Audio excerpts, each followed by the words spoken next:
think that's fine. Yeah, it's all. I mean, this is the madness of Skype and Zoom and all that. You suddenly have to worry about doing your own lighting. I know. Luckily, a while ago, I invested in these lights. Oh my god! Yeah, they're great. They were a real bargain on Amazon for doing my food, like my baking videos. Right. And they've come in so handy these last few months. That's amazing. I didn't expect those when you turned your phone or laptop I know, around. right? They're pretty cool, aren't they? Yeah, They do take up a lot of space, but they are brilliant for what I need them for. Yeah, cool. Thank you we finally managed to get to chat, because we've kind of been toing and froing for a couple of weeks now, haven't we? But I know. In a weird way, sort of busy despite a lockdown. Yeah, absolutely. Yeah. So apologies for last week. I had to go and get tested for corona. Yeah. What was that? What was that like? Because we've talked about it a lot on the news, and we've shown people going and you go for a swab. Did you do one of the drive-in ones, or did you have to go somewhere else? I did, yeah. I went up to Bristol Airport and did the drive-in one there, and it's very, very surreal because you're kind of shouting at them through your car window because they say not to roll your car window down, very understandably.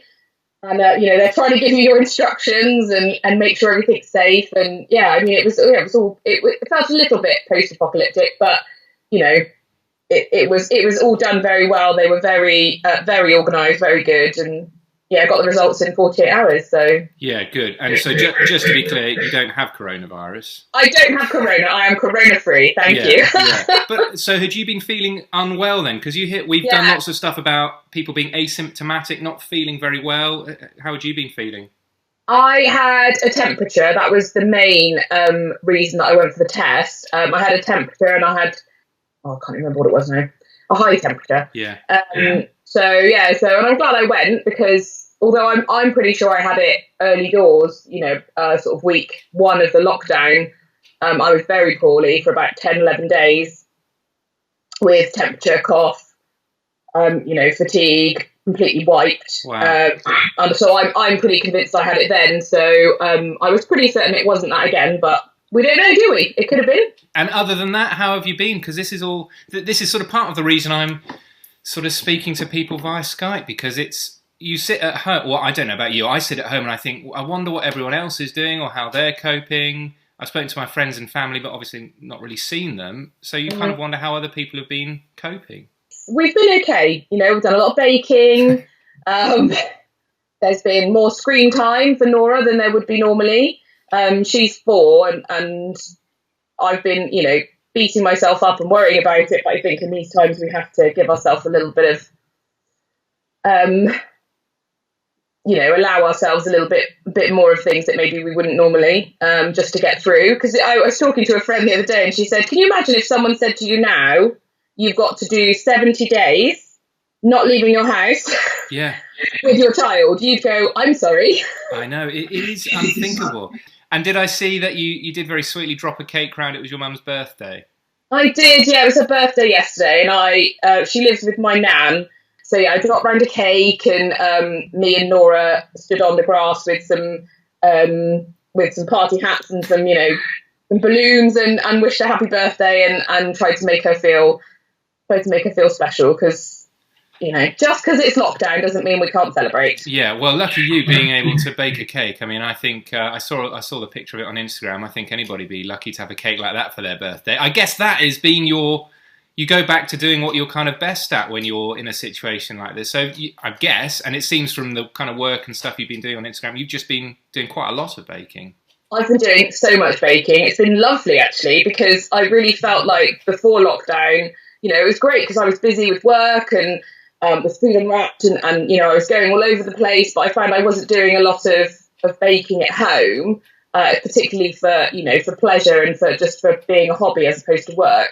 Yeah, I have definitely got into baking purely because when you're at home with the kids and they don't want to do school stuff, you're like, okay, well, let's do some home ec. But so it has been a bit mad. I tell you what, though, it's obviously a nation favourite, isn't it? Because, I mean, we've no flour.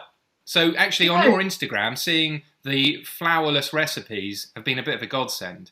I have been putting up quite a lot of flourless recipes, or recipes with like little hacks of what you could use for flour. So I've been using cereal whizzed up, which works really well with biscuits, and whizzed up oats. Absolute godsend. That's my top tip for I saw this morning your crumble with whizzed up Special K. I'm going to give that a go, definitely. It's really nice, and it could be, if you, it could be quite healthy if you don't add loads of sugar. Well, I know, but it is cake still, isn't it? So you've got to make it slightly sweet. That's quite fun actually. The whizzed up Special K one, because you get this lovely crunch in it as well. Yeah, I bet. But it's quite funny because I put up some recipes, and then Kellogg sent me a shed load of cereal arrived in the post, because they were like, "Oh, we'd love to send you some cereal to help you with your recipes," and 10 kilos of cereal arrived. Wow. Which I don't think I've ever seen 10 kilos of cereal. It's a lot. Yeah, that's a lot of boxes, isn't it? At least they were in big boxes, not the sort of little multi-packs. Yeah. So that's been great. So I've been using those, and I'm taking whatever I don't use to the food banks, because I don't think one family needs 10 kilos of cereal, to be quite frank. Yeah, you should have asked for some flour. So is that strange for you? Because I guess when you came on our programme, it must have been 2018 when you were on Bake Off. Yeah. And then since then, I mean, I was having a look. You've got, best part of 150,000 people following you on Instagram and 40,000 on Twitter. I guess that's kind of quite new to you still, is it? Or have you just sort of settled into it?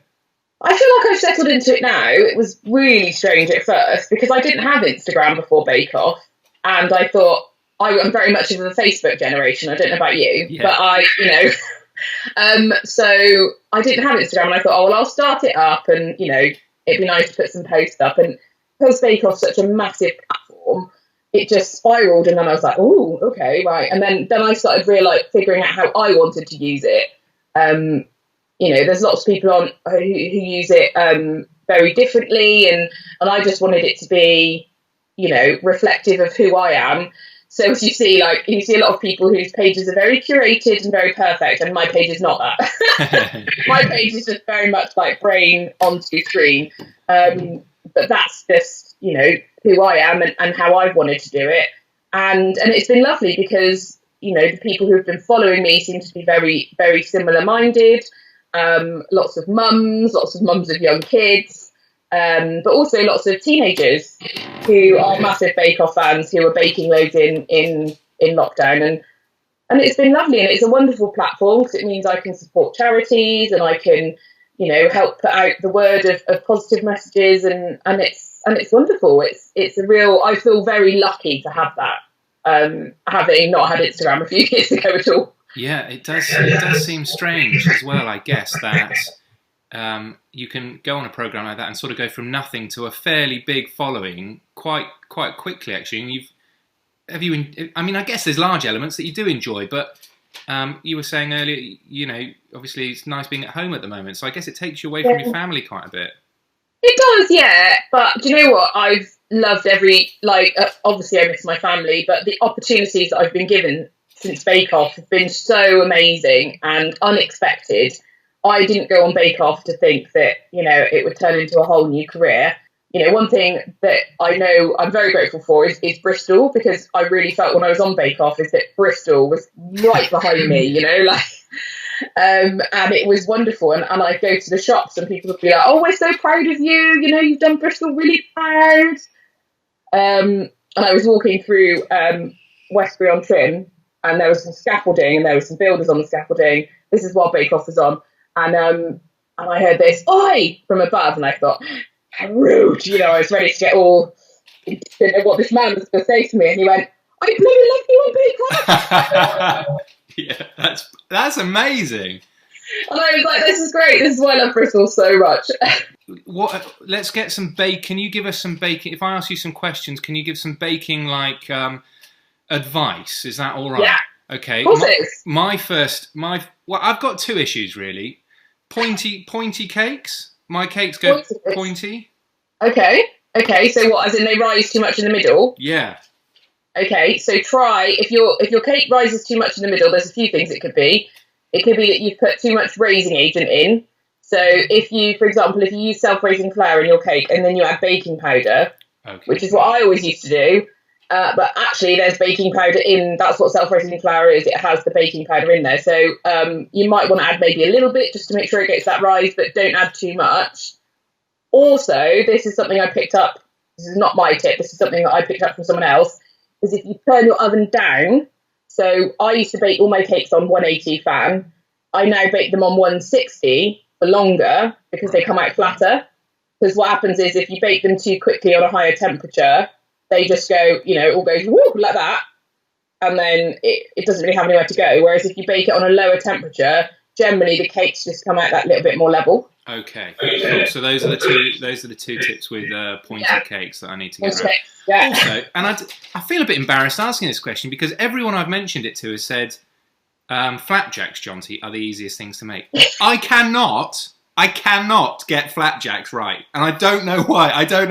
I've tried more golden syrup. I've tried less. I think it's in the oats, but I'm not too sure. I mean, that's like second only to banana bread in terms of like the ease of baking. Yeah, I mean, I'm all right with banana bread, but flapjacks, I mean, I can't even believe I've said this now. And I can imagine you telling your daughter later, and she go, honestly, that go off the news, flapjacks. Flapjacks, what? Although, I don't know if you watched Celebrity Bake Off last year, but James Acaster tried to make flapjacks, and they were a complete and utter disaster.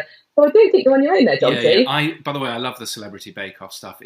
I've gone back through them all and watched them, and they're brilliant, aren't they? They're just. I watched the one with Lee Mack. Oh yeah. I mean, he nearly cut his fingers off 3 times in the first half an hour. It's just brilliant, and like obviously the classic Harry Hill and Russell Brand. They're brilliant. It's just so it's easy viewing. It makes you feel a bit better about the world when you kind of see those guys having fun. It does. Content. Yeah. But anyway, I mean, flapjacks. Sorry, flapjacks. So I would say, do you know what? I don't actually make flapjacks that often. But are you trying the same recipe again? Well, I with my own variations, I guess, because they don't. I've either cooked them to the point where I might as well lay them as paving stones, or or they just they're just gravel. They're too flaky. So I think I don't know. Then I can't get them to sort of. Oh, how annoying! Yeah, so I think it's maybe the butter golden syrup combination. Yeah, and also invest in some good oats. Yeah, I think that's. Yeah, I've read somewhere rolled oats. I don't quite know. Rolled oats, yeah, not the super cheap ones. Go for some nice jumbo rolled oats. We can go onto if we go on your Instagram page, there's loads of no flour recipes which you've done. So that's really handy because people have been struggling there. What other sort of have you come across any kind of common mistakes people have been making? What have people been asking you about over the last few weeks?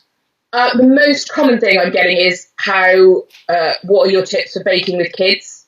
That's been my most common question.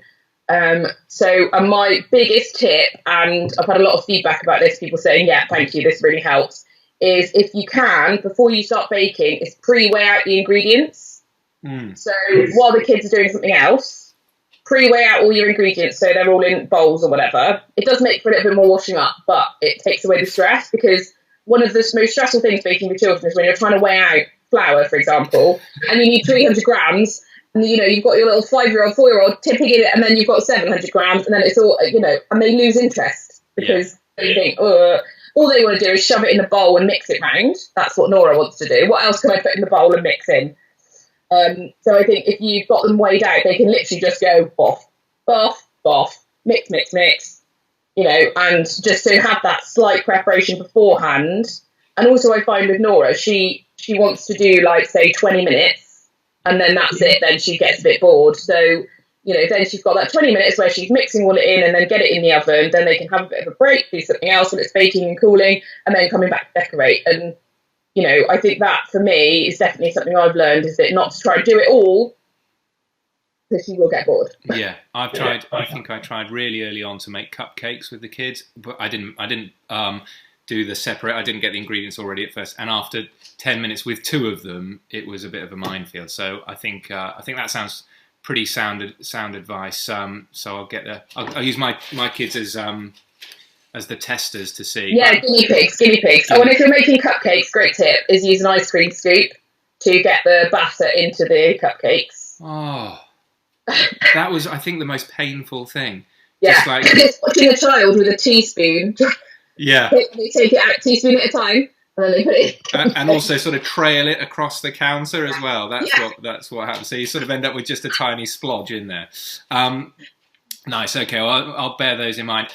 Briony, thank you so much. You've given some great tips. It's been really nice to talk to you as well. And Yeah, hopefully when this is all over, you can come in the studio and you can bring us a cake.